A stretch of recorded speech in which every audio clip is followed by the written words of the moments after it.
तो ये है क्वेश्चन नंबर 7 और इसमें दिया है in the given diagram triangle ABC is an isosceles triangle with AB is equal to AC AB AC के बराबर है triangle ABC is an isosceles triangle और PQ है tangent to the circle in case C is the point of contact OM है perpendicular to chord AC और angle COM जो है 65 degree है।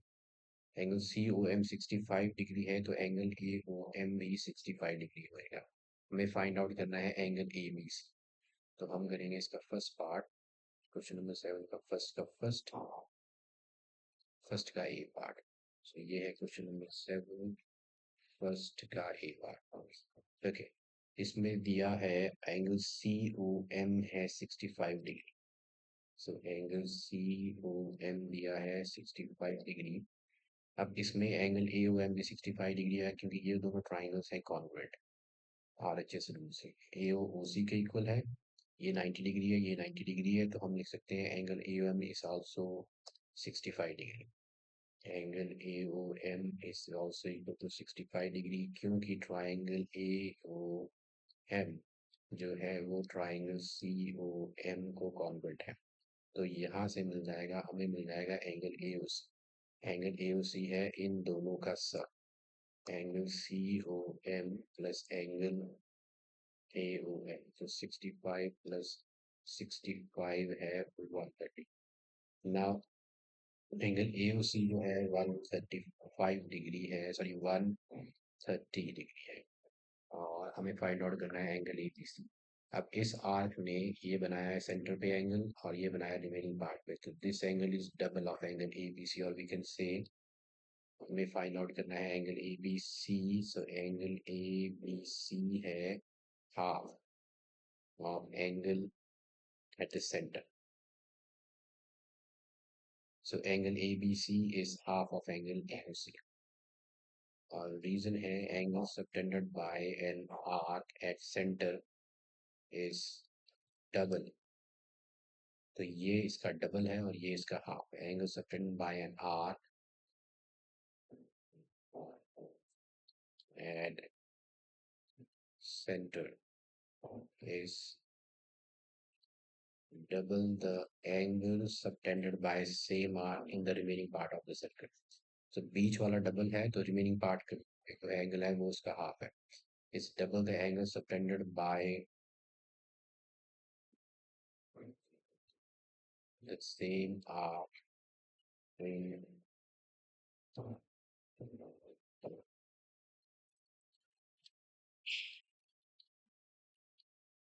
Remaining part of the circle. और angle AOC हमें पता है 130 डिग्री, तो एंगल ABC हो जाएगा 130 का हाफ। तो ये होगा इंटू 130 का half which is also 65 degree. तो एंगल ABC आ गया 65 डिग्री। नाउ हमें फाइंड आउट करना है बी पार्ट। सो बी पार्ट में पूछा है angle BAC। So angle BAC, सो हमें ये फाइंड आउट करना है एंगल BAC। तो उसके लिए एंगल BAC फाइंड आउट करना है, तो उसके लिए फाइंड आउट करना पड़ेगा ये और ये angle. So let's see how we can find it out. और उसके लिए हम ट्राइंगल ABC आइसोसेलेस है, ये हमें दिया है, this is B part. So AB हमें दिया है AC के इक्वल क्योंकि ट्राइंगल ABC है isosceles, so we can say it's given. Okay, now AB है AC के इक्वल और इसका मतलब है angles opposite to equal sides are equal. So ABC के इक्वल है जिनके ऑपोजिट एंगल्स इक्वल है, तो एंगल ABC और एंगल AC भी इक्वल है। We can write that angle ABC is equal to angle ACB और रीजन है angles opposite equal sides are equal.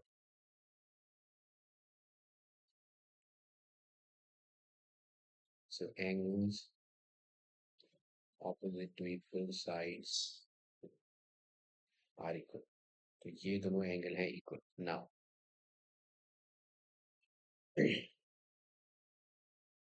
और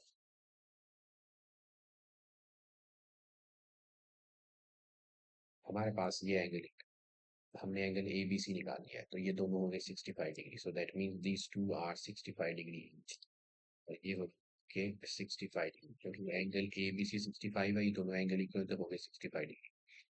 अब हम लगाते हैं ट्राइंगल ए बी सी में एंगल सम प्रॉपर्टीज। तो ट्राइंगल ए बी सी में आपको फाइंड आउट करना था एंगल, सॉरी, आपको फाइंड आउट करना था एंगल बी ए सी। तो एंगल सम प्रॉपर्टी से एंगल बी ए सी आ जाएगा, एंगल बी ए सी आ जाएगा 180 माइनस बाकी दो एंगल्स का सम, जो कि है ये।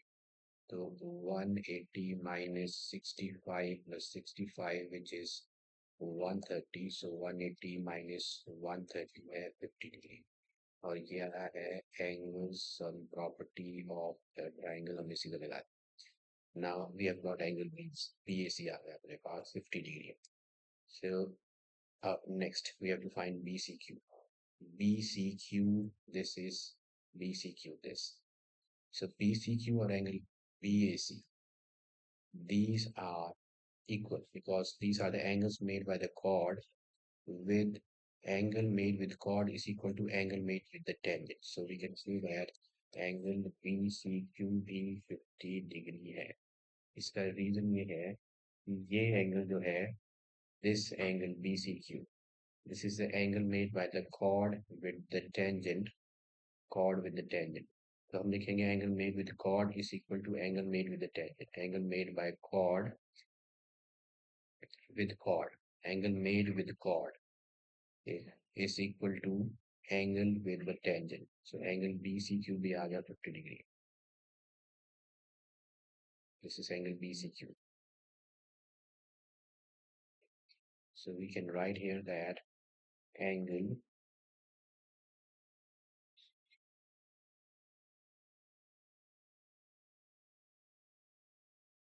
made with chord is equal to angle made with tangent.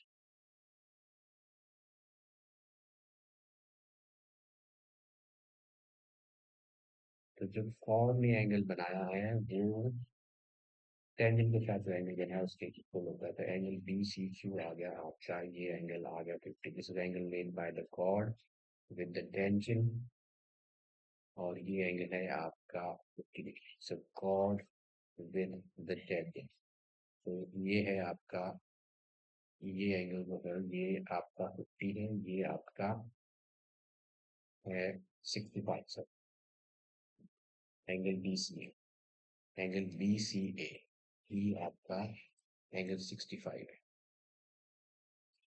जैसे आप इसको ऐसे भी कर सकते हो, ये एंगल भी 65 है, ये 50 है, तो ये 50 है। Now this is 180 minus 65 plus 50 gives me 50. So you can put in the reason that angle made by the chord.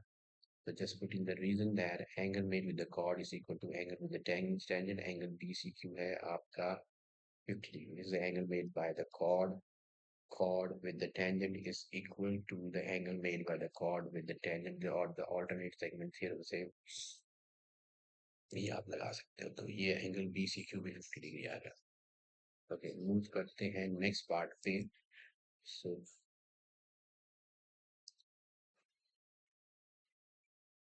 now next part says we have to solve the following inequation and write down the solution set and represent it on the real number line। तो हमारी inequation है, ये है part, this is -3 plus x is less than equal to 7x by 2 plus 2 is less than 8 plus 2x। Okay, और इस question में दिया है x belongs to integer, x एक integer where x is an integer। okay, now let's solve first part, this part। so this is -3 plus x is less than equal to 7x plus 2।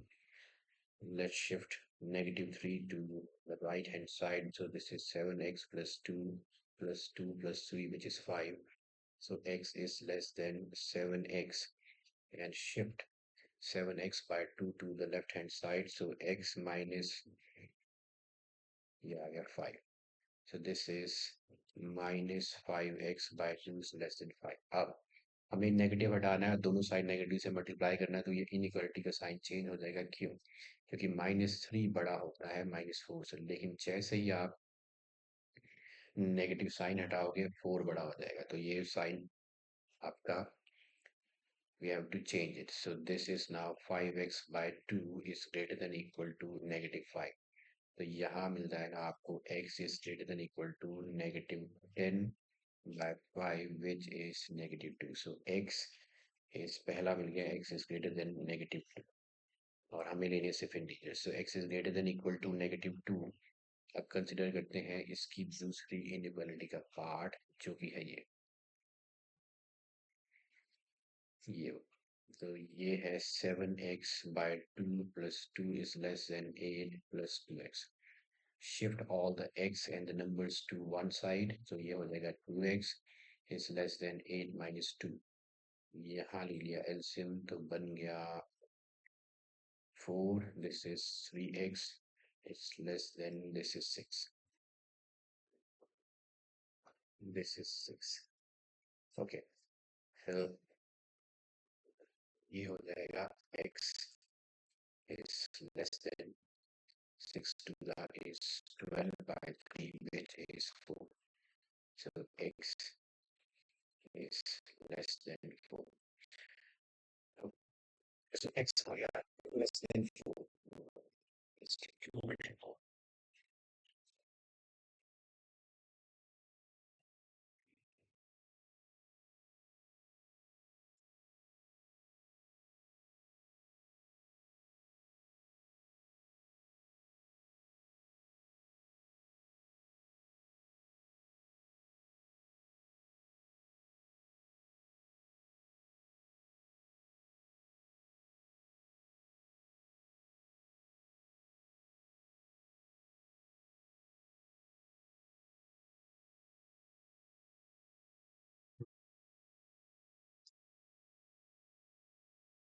x less than 4 और 1 और 2 से इसका solution set मिलेगा, तो इसका मतलब है x है greater than -2 but less than 4।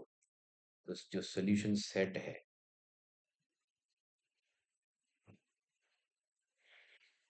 वो हो जाएगा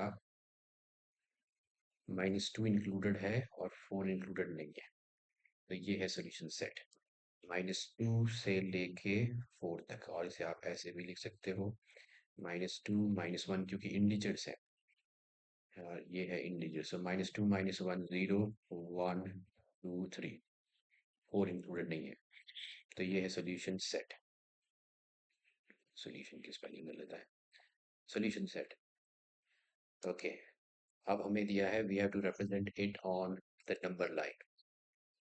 इसे रिप्रेजेंट करना है रियल नंबर लाइन पे। Let's draw a number line, ये नंबर लाइन, और let's put down some numbers 1 2 3 4 and -1 -2 -3 -4. So -2 is included, so it starts from -2 till 3. So -3 is also included, so इसे हम डार्क कर देंगे और इस लाइन को भी थोड़ा सा डार्क और चले जाएंगे 3 तक, एंड 3 is also included। तो ये है आपका सोल्यूशन सेट।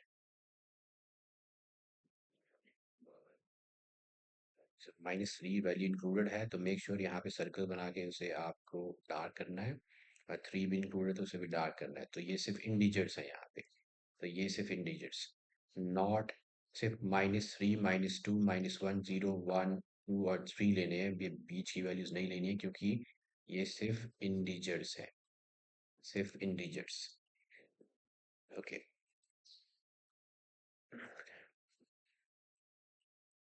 अब है थर्ड पार्ट। थर्ड पार्ट में दिया है डायग्राम ए बी सी, एक ट्राइंगल है, बी सी के कोऑर्डिनेट्स दिए हैं, डी से पॉइंट ऑन ए सी, और डी है पॉइंट ए सी पे।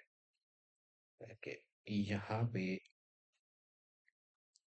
जब मैंने ये प्रीवियस पार्ट में ये बनाया है, तो let's not take this as the dark line, क्योंकि डार्क लाइन करने पे बीच की वैल्यूज भी इंक्लूड हो जाएंगी, हमें सिर्फ इंटीजर्स लेने हैं। तो आप इसको ऐसे लिख सकते हैं, क्योंकि सिर्फ इंटीजर्स लेने हैं, -1, -2, -3, 1, 2 and 3 and 4. So I will just mark it as the solution set like this, क्योंकि इसमें बीच की अगर मैं डार्क कर दूं तो बीच की वैल्यूज भी इंक्लूड हो जाएंगी। तो this is the solution set represented on the number line from sorry -2, ये है -2 से -2, -1, 0, 1, 2 and 3। तो ये है आपका solution set on the real number line. अगर मैं इसमें बीच में डार्क कर दूं तो वो यहाँ यहाँ की वैल्यूज भी इंक्लूड हो जाएंगी, जो कि हमें नहीं लेनी है। ओके, और क्वेश्चन नंबर थर्ड में दिया है ए बी सी एक ट्राइंगल है, बी और सी के कोऑर्डिनेट्स दिए हैं, डी है पॉइंट ए सी पे और डी पॉइंट है ए सी पे। So write on the coordinates of A and D, A और डी के कोऑर्डिनेट्स लिखने हैं। तो ए के जो कोऑर्डिनेट्स हैं, क्योंकि ए है आपका वाई एक्सिस पे और वाई एक्सिस पे कोऑर्डिनेट्स की फॉर्म होती है 0, y, तो ए के कोऑर्डिनेट्स हैं 0, 6, मैं यहीं पे लिख रहा हूँ। और नेक्स्ट है डी के कोऑर्डिनेट्स, डी है एक्स एक्सिस पे और एक्स एक्सिस पे कोऑर्डिनेट्स होते हैं x0 की फॉर्म। तो डी के कोऑर्डिनेट्स है -3, 0। First part, we have to find the coordinates of centroid of triangle ABC. So centroid of triangle ABC find out करने के लिए हमें centroid of triangle ABC का जो फॉर्मूला होता है centroid निकालने का, so centroid के coordinate, this is part B, इसके कोऑर्डिनेट्स मतलब x y, वो हो जाएंगे x1 plus x2 plus x3 divided by 3 और y1 plus y2 plus y2 divided by 3 और x1 y1 y x2 y2 x3 y3 है उस ट्राइंगल के वर्टिसेस के कोऑर्डिनेट्स। तो ये है x1 a b, ये है x2 x1 x2। so let's write down x1 y1 है 0, 6, x2 y2 है 4, -4, फिर है x3 y3, फिर है x3 y3, सी के कोऑर्डिनेट्स है -4, 2। अब इनकी वैल्यू यहाँ पुट करेंगे तो ये है 0, 4, ये है 0 + 4 -4 डिवाइडेड बाय 3 और y1 y2 3 है 6 -4 -2, 6 -4 -2 डिवाइडेड बाय 3। तो ये हो गया 0 और 6 -4 2 -2 भी हो गया 0। तो ये हो गया x, y, इसका मतलब सेंट्रॉइड जो है वो आपका ओरिजिन है 0, 0। The centroid of triangle ABC is 0, 0, where the three medians meet. So find the coordinates of the centroid of triangle ABC. A, B, and C. We have got A, which is 0, 6. We have got B, which is 4, -4, and C, which is -4, -2. So centroid is, yes, this is 0, 6 -4 is 0, 0। Now if D divides A D, D जो है वो अगर ए सी को k:1 ratio में divide करता है, k:1, तो k की वैल्यू क्या है, मतलब रेशियो क्या है। सो हम कर रहे हैं पार्ट सी। सो पार्ट सी में दिया है D divides A C in the ratio, let the required ratio, let ratio be k:1। रेशियो दिया है आपका k:1, तो हम यूज करेंगे section formula, ratio is k:1। अब हमें यूज करना है सेक्शन फॉर्मूला, तो सेक्शन फॉर्मूला से हम कोई भी एक कोऑर्डिनेट ले लेंगे, उसको इक्वेट कर देंगे। तो ये सेक्शन फॉर्मूला में ये है m1 m2 और सेक्शन फॉर्मूला में ए और सी के जो कोऑर्डिनेट्स है वो है 0, 6 and -4, -2। so this is 0, 6 and -4 -2। और सेक्शन फॉर्मूला से जो कोऑर्डिनेट्स मिलेंगे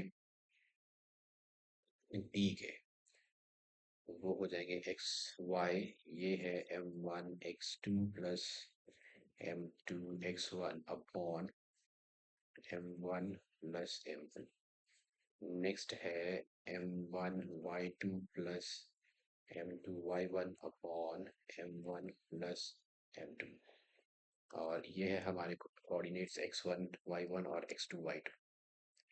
सो दिस इज क्वेश्चन में दिया है if d divides AC in the ratio, so this is AC in the ratio k is to 1, तो x1 y1 x2 y2।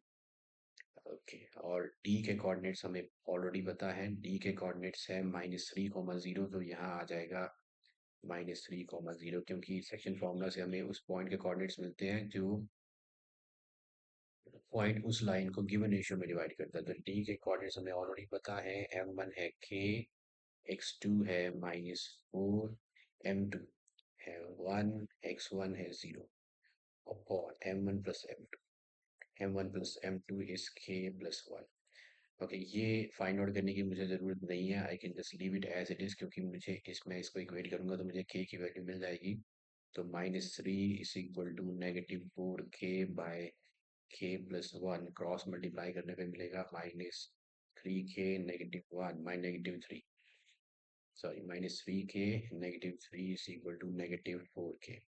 सो -3k plus 4k हो जाएगा 3, और ये हो गया k इज इक्वल टू 3। तो रिक्वायर्ड रेशियो है 3:1, है 3:1, 3:1 है required ratio. Okay, now next part में क्या है, नेक्स्ट पार्ट में पूछा है find the equation of line BD। तो BD के जो कोऑर्डिनेट्स हैं, B और D के कोऑर्डिनेट्स हमें फाइंड आउट करनी है इक्वेशन ऑफ लाइन BD। और B के कोऑर्डिनेट्स जो हैं वो है 4 -4, 4 और D के कोऑर्डिनेट्स, D के कोऑर्डिनेट्स है -3, 0। और BD हो जाएगी line segment passing through these 2 points. तो line segment passing through 2 points के जो इक्वेशन होती है, इक्वेशन ऑफ BD, वो हो जाएगी y minus y1। So y minus y1 is equal to, यहाँ आ जाएगा slope, so y minus y1 is equal to, this is y minus y2 upon x1 minus x2, ये है स्लोप, और यहाँ हो जाएगा x माइनस x1। और ये है वैल्यूज x1 y1, ये है x2 y2। लाइन BD पास करनी है 2 पॉइंट से, और 2 पॉइंट से लाइन करने वाली, 2 पॉइंट से पास करने वाली लाइन की इक्वेशन होती है ये। So let's put in the values. y1 है आपका -2, y1 है -4, y2 है 0, x1 है 4, x2 है negative of -3, x minus x1 है 4। तो ये equation y plus 4 is equal to, this is -4/7 x minus 4। Okay, so -4/7 x1, what is x1?